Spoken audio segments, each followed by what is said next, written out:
À une époque, on m'attaquait et on me combattait. Pourquoi? Parce qu'on m'avait vu avec un musicien séculier. On a dit non, le prophète Joël, il est maintenant distrait. Un ami même m'a dit, mon Joël, tu as bien commencé. Comment tu peux fréquenter des païens? Comment tu peux fréquenter les païens? J'étais tellement frustré dans ce culte. Je suis allé au culte.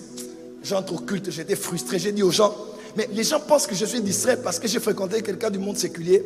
J'ai dit, je vais vous démontrer aujourd'hui que Dieu est avec moi. Demandez aux gens de la MAPRE. J'ai dit, qui a une jambe courte ici ou bien une main courte, plus courte que l'autre? Venez ici. Dieu ne m'avait rien dit, je voulais juste le démontrer. C'est le jour, vous savez, j'ai une fille qui s'appelle Déborah Lunyama.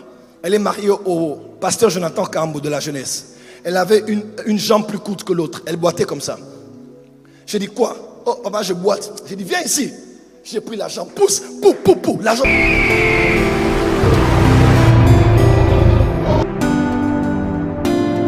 Puissance.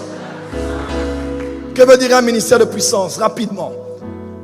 Change de mélodie. Un ministère de puissance. Le ministère de puissance n'est pas le 6e ministère après les 5 connus: apôtre, prophète, pasteur, docteur, évangéliste. Un ministère de puissance ne veut pas dire un 6e ministère. Le ministère de puissance, c'est une onction que Dieu donne à l'un des 5 ministères ou à un simple croyant, à l'instar d'Étienne, qui n'était que diacre. Mais on lui a donné un manteau pour opérer de la puissance. Son visage rayonnait comme un ange. Ma prière est que l'onction touche les administrateurs de l'église. Dis avec moi la puissance. Dis à ton voisin la puissance. Change de voisin, dis la puissance. Je parle ici, écoutez-moi. Sinon je vais mal réagir. Le ministère de puissance n'est pas un 6e ministère. C'est comme un manteau, une onction que Dieu donne à un ministre de Dieu ou à un croyant pour un but particulier. Je vous explique en profondeur. Un ministère de puissance, c'est un ministère caractérisé par la démonstration permanente de la puissance de Dieu. Quand un homme de Dieu, une femme de Dieu a un ministère de puissance, il y a une permanence dans la démonstration de la puissance de Dieu. Les temps sont venus où même dans les mariages, on va démontrer la puissance de Dieu. Dans les baptêmes, on va démontrer la puissance de Dieu. J'étais en Afrique du Sud un jour avec une jeune femme dont la mère avait un cancer. Elle s'appelait Gloria. Elle était de notre ministère. Elle m'a dit, papa, maman, cancer. J'avais tellement mal. Je suis allé aux toilettes. J'ai dit, Seigneur, qu'est-ce que je dois faire pour cette soeur? Je rentre là et je m'assieds.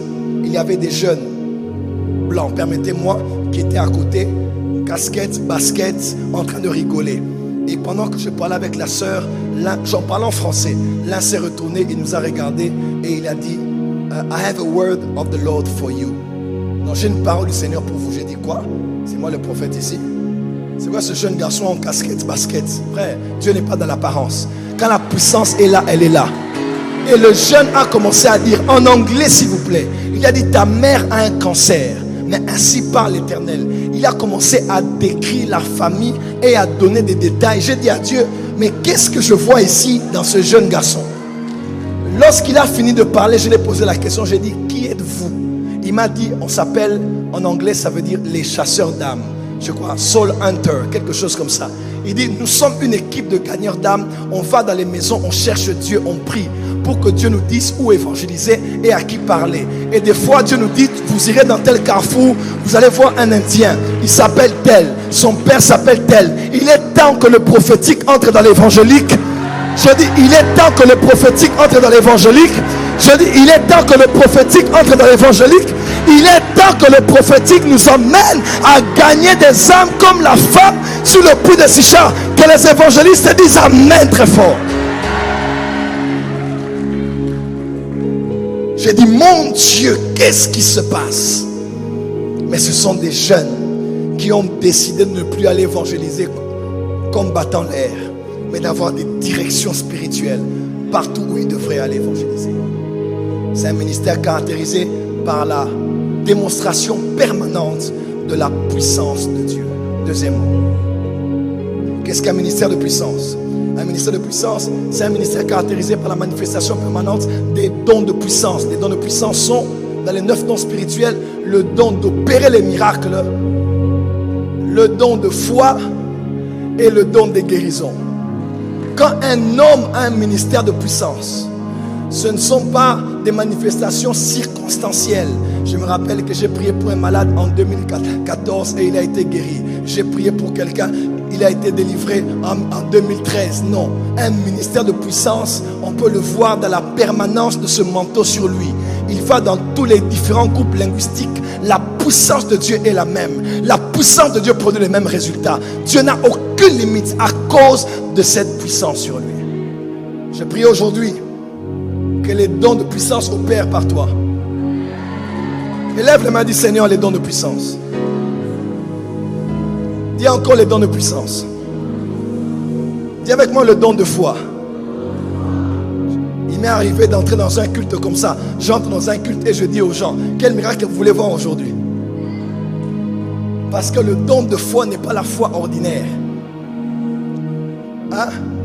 Quand tu as la foi ordinaire qui vient de la parole, tu te bats dans le bon combat de la foi.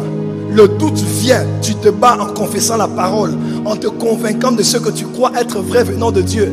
Je ne suis pas malade, Dieu est avec moi. Tu te bats avec le doute, tu combats le bon combat de la foi. Là c'est la foi ordinaire. Mais quand le don de foi est à l'œuvre, tu appelles le doute ne vient pas. Tu dis, esprit de doute, viens, je t'invite. Le doute dit, je n'ai pas de place dans ta vie. Parce que quand le don de foi est là, tu es capable de faire ce que Dieu aurait fait si Dieu était là lui-même. Dis amen bien. À une époque, en RDC, on m'attaquait. Caméra centrale, caméra centrale. À une époque, on m'attaquait et on me combattait. Pourquoi? Parce qu'on m'avait vu avec un musicien séculier. On a dit non, le prophète Joël, il est maintenant distrait. Un ami même m'a dit, mon Joël, tu as bien commencé. Comment tu peux fréquenter des païens?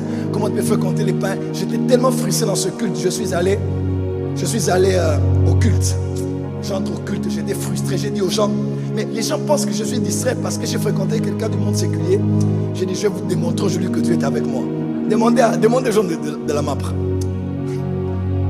J'ai dit, qui a une jambe courte ici ou bien une main courte, plus courte que l'autre? Venez ici. Dieu ne m'avait rien dit, je voulais juste le démontrer. C'est le jour, vous savez, j'ai une fille qui s'appelle Déborah Lunyama. Elle est mariée au pasteur Jonathan Kambo de la jeunesse. Elle avait une jambe plus courte que l'autre. Elle boitait comme ça. J'ai dit quoi? Oh papa, je boite. J'ai dit viens ici. J'ai pris la jambe, pousse, pou. La jambe a commencé à pousser. Jusqu'à aujourd'hui, je ne te donne pas des témoignages de loin. Jusqu'à aujourd'hui, elle est à l'église. Elle marche normalement. Un gars avait une jambe courte. J'ai pris un bras. J'ai allongé le bras. Et j'étais fatigué. J'ai pris le micro. J'ai drop the mic. Je suis sorti de l'église. J'ai dit, vous doutez de la puissance de Dieu ici? Ma prière est que tu sois comme Élie. L'apôtre Paul a dit, ma parole et ma prédication ne reposent pas sur des discours persuasifs de la sagesse, mais sur une démonstration de l'esprit de la puissance. La France a un taux d'athéisme terrible.